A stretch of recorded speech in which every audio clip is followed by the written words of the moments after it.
अगर कोई जगह आपको जाने ही न दे और धीरे धीरे आपकी पहचान मिटाकर आपको ही अपने जैसा बना दे, तो क्या आप पहचान पाओगे कि आप अभी भी इंसान हो या कुछ और बन चुके हो? यह सवाल नेहा ने खुद से कई बार पूछा था, लेकिन उसे कभी नहीं लगा था कि जवाब उसे खुद ढूंढना पड़ेगा। नेहा का ट्रांसफर छत्तीसगढ़ के एक अनजान गांव मायापुर में हुआ था। मजबूरी में उसे जाना पड़ा, क्योंकि नौकरी बचाने का यह आखिरी मौका था। रात का समय था और आसमान में बिजली ऐसे चमक रही थी जैसे हर चमक के साथ कोई पर्दा हटाकर कुछ दिखाने की कोशिश कर रहा हो, लेकिन हर बार अंधेरा ही गहराता जा रहा था। ट्रेन में नेहा ने अपना फोन चेक किया, कोई सिग्नल नहीं था। उसने सोचा शायद जंगल का इलाका है। ट्रेन जैसे ही मायापुर स्टेशन पर रुकी, नेहा ने नीचे कदम रखा। प्लेटफॉर्म का सीमेंट टूटा हुआ था और उस पर सिवार उगाए थे। उतरते ही उसे लगा जैसे किसी ने उसकी पीठ के ठीक पीछे खड़े होकर उसे देखना शुरू कर दिया हो। बिना पलक झपकाए, बिना सांस लिए उसने तुरंत पीछे मुड़कर देखा, लेकिन वहां कोई नहीं था। पूरा स्टेशन खाली था, सिर्फ एक लालटेन धीमी रोशनी दे रही थी। हवा अजीब थी, ठंडी पर भारी, जैसे सांस लेना मुश्किल हो रहा हो। तभी स्टेशन का लाउड स्पीकर, जो पूरी तरह टूटा हुआ लग रहा था, अपने आप चालू हो गया। उसमें से कोई साफ आवाज नहीं थी, बस एक टूटी फूटी फुसफुसाहट। बस जाओ। नेहा घबरा गई और जल्दी से बाहर निकलने लगी। तभी उसने प्लेटफॉर्म के कोने में कुछ लोगों को खड़ा देखा। वे बिल्कुल स्थिर थे, मानो मूर्तियां हों। जैसे ही वह उनके करीब आई, वे सब एक साथ उसकी तरफ मुड़े और उनके चेहरे बिल्कुल एक जैसे थे, बिना किसी भाव के, खाली आंखों वाले, एक जैसी मुस्कान। नेहा के पैरों तले जमीन खिसक गई। वह पीछे हटी और तुरंत स्टेशन से बाहर भागी। बाहर एक पुरानी जीप खड़ी थी, जिसका इंजन अपने आप चालू था। ड्राइवर का चेहरा अंधेरे में पूरी तरह छिपा हुआ था। तुम्हें आने में देर हो गई। आपको कैसे पता कि मैं आने वाली थी? यहाँ हर किसी के आने का समय पहले से तय होता। डर के बावजूद नेहा जीप में बैठ गई, क्योंकि और कोई रास्ता नहीं था। जीप जैसे ही आगे बढ़ी, रास्ता बदलने लगा। वही टेढ़ा पीपल का पेड़, वही टूटा हुआ पत्थर, वही गड्ढा बार बार सामने आ रहे थे। हम एक ही जगह घूम रहे हैं।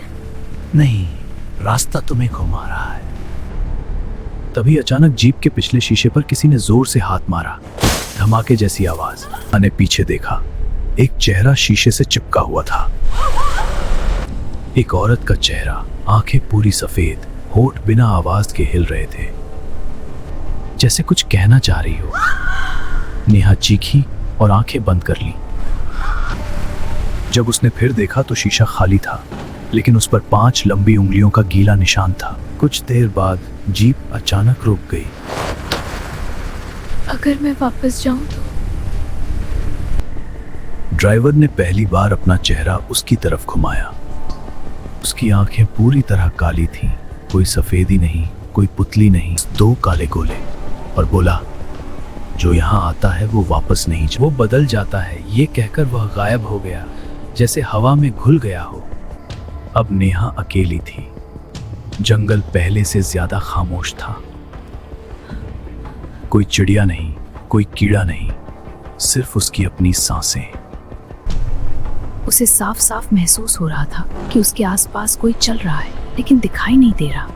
उसने रुककर सुना तो आवाज भी रुक गई, जैसे कोई उसका पीछा कर रहा हो और उसकी हर हरकत की नकल कर रहा हो। तभी उसके कान के बिल्कुल पास किसी ने फुसफुसाया, मुड़कर मत देखना।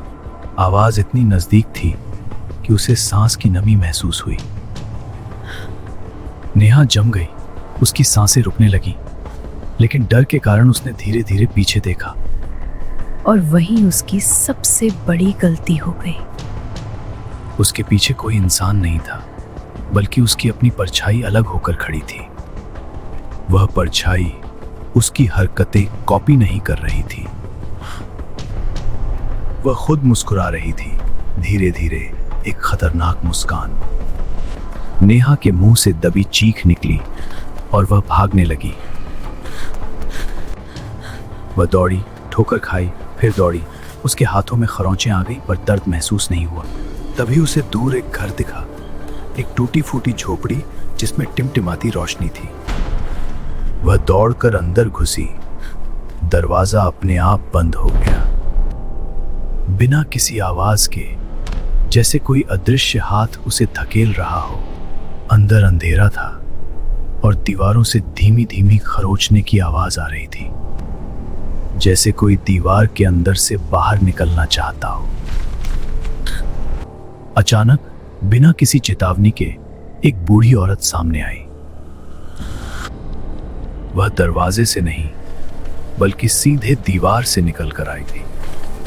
उसकी गर्दन अस्वाभाविक तरीके से टेढ़ी थी, जैसे कभी टूट गई हो और गलत तरफ जुड़ गई हो, और उसकी आंखें पूरी सफेद थीं, बिना पुतलियों के।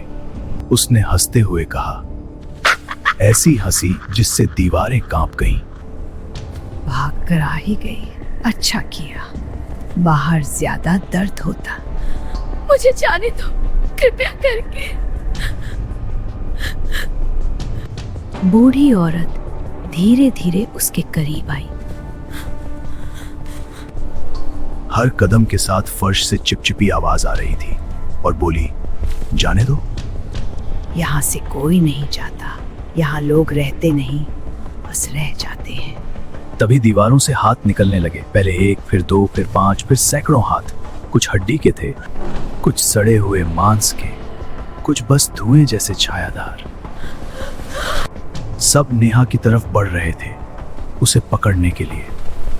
नेहा ने भागने की कोशिश की, लेकिन जमीन अचानक चिपचिपी हो गई थी, जैसे उसके पैर कीचड़ में धंस गए हों। वह हिल नहीं पा रही थी, सिर्फ चीख सकती थी। तभी अचानक कमरे में तेज हवा का झोंका आया, इतना तेज कि सारे हाथ पीछे हट गए और बूढ़ी औरत ने अपनी आंखें ढक ली। सब कुछ एक पल के लिए रुक गया। एक सफेद साया कमरे के बीच में आ खड़ा हुआ। उसकी कोई ठोस आकृति नहीं थी, बस एक चमकता हुआ अंडाकार जिसमें से 2 गहरी नीली आंखें चमक रही थीं। उसकी मौजूदगी से पूरा कमरा कांपने लगा। ये हमारी है, ये हमारी है, तुम दखल मत दो। सफेद साया नेहा के करीब आया और बोला, अगर तुम यहां रुकी तो ये तुम्हें तोड़ देंगे, तुम्हारी यादें, तुम्हारा नाम, तुम्हारी पहचान, सब कुछ, और फिर तुम भी इनके जैसी बन जाओगी। बिना चेहरे वाली, बिना आत्मा वाली, तुम कौन हो? साया कुछ सेकंड चुप रहा, फिर बोला, मैं भी कभी तुम्हारी तरह आया था। एक डॉक्टर था, नाम रोहन, 20 साल पहले। मुझे भी वही ट्रांसफर मिला था, उसी स्टेशन पर उतरा था, उसी परछाई को देखा था। अब मैं उन लोगों को चेतावनी देने के लिए रुका हूं जो अभी भी बच सकते हैं, पर तुमने पीछे मुड़कर देख लिया, तुमने वह परछाई देख ली। तभी अचानक नेहा की नजर कोने में रखे एक पुराने शीशे पर पड़ी। वह शीशा सदियों पुराना लग रहा था, उसकी लकड़ी की किनारी सड़ चुकी थी। उसने उसमें देखा और उसका दिल रुक गया। शीशे में उसका चेहरा धीरे धीरे बदल रहा था, उसकी आंखें काली हो रही थी, उसके गाल धंस रहे थे, उसके होंठ पतले हो रहे थे, और उसके पीछे वही परछाई खड़ी थी जो अब उसके कंधे पर हाथ रखे हुए और मुस्कुरा रही थी, बिल्कुल शांति से, जैसे कोई पुराना दोस्त। नेहा ने जोर से चीखना चाहा, उसने अपना मुंह पूरी ताकत से खोला, लेकिन कोई आवाज नहीं निकली, बस एक बेजुबान सांस। सफेद साया ने धीरे से कहा, अब बहुत देर हो चुकी है, और फिर अचानक सब कुछ शांत हो गया। बूढ़ी औरत गायब, हाथ गायब, साया गायब, सिर्फ वह शीशा और उसमें बदलता हुआ चेहरा बाकी रहा। सुबह हुई। गांव के लोग अस्पताल के पास से गुजर रहे थे तो उन्होंने देखा कि एक नई नर्स खड़ी है, बिल्कुल शांत, बिना किसी भाव के। उसकी आंखें गहरी और खाली थीं, जैसे उनमें कोई जान ही न बची हो। एक बुजुर्ग ने पूछा, बेटा तुम नई आई हो? उसने हल्की मुस्कान के साथ जवाब दिया, हाँ, मैं यहीं की हूँ। और फिर वह अंदर चली गई। उसके कदम इतने हल्के थे मानो वह जमीन को छू ही नहीं रही हो। उस दिन के बाद से गांव वालों ने उस नर्स को कभी किसी से दिल से बात करते नहीं देखा और हर रात वह उसी जंगल की तरफ चली जाती थी जहां से कभी कोई वापस नहीं आता था। और दूर उसी जंगल के किनारे जहां नेहा ने पहली बार अपनी परछाई देखी थी, अब एक नई परछाई जमीन पर खड़ी थी, बिना किसी रोशनी के, बिना किसी स्रोत के। वह परछाई धीरे धीरे धैर्य से, बिना थके, किसी और का इंतजार कर रही थी, क्योंकि मायापुर में हर रात कोई न कोई आता है और हर सुबह कोई न कोई बदल जाता है। दोस्तों, आपको यह स्टोरी कैसी लगी? अगर मेरे YouTube चैनल पर नए हो तो मेरे YouTube चैनल को सब्सक्राइब करें।